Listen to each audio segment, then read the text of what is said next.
দেখেন আল্লাহ সুবহানাহু ওয়া তাআলা সত্যিকারের মুমিন যারা, সফল মুমিন আলোচনা তো করলাম, উলাইকা হুমুল মুফলিহুন, যারা হচ্ছে মুত্তাকিন। সত্যিকারের মুমিন কারা, এর গুণ সেই গুণাবলী কিছু আল্লাহ রাব্বুল আলামিন সূরা আনফালও করছেন। সূরা আনফালের দ্বিতীয় আয়াতে, ইন্নামাল মুমিনুন, শুধুমাত্র মুমিন তো তারা, শুধুমাত্র অনলি মুমিন। ইন্না মানে কি, অনলি, শুধুমাত্র মুমিন তারা, আল্লাযীনা ইযা যুকিরাল্লাহ, আল্লাহর আলোচনা করা হলে ওয়াজিলাত কুলুবুহুম, তাদের অন্তর বিগলিত হয়।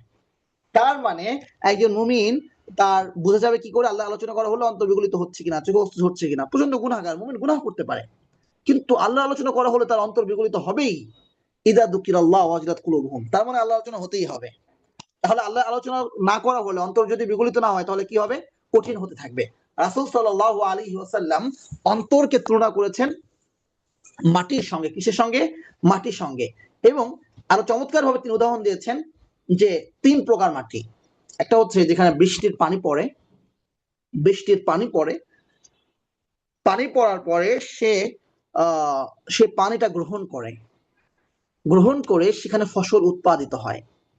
তো সে যেমন উপকৃত হলো, তার থেকে মানুষ উপকৃত হচ্ছে ফসল থেকে।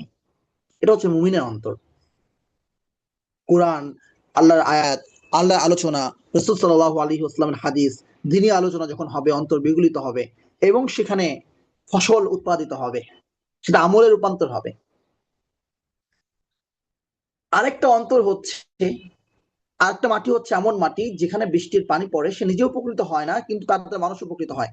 যেমন পুকুর বা বিভিন্ন এরকম যে জায়গাগুলো যেখানে পানি সঞ্চয় থাকে, কিন্তু তার কোনো ফায়দা হয় না, কিন্তু পানি সেখানে থাকার কারণে মানুষ সেখান থেকে পানি নিতে পারে।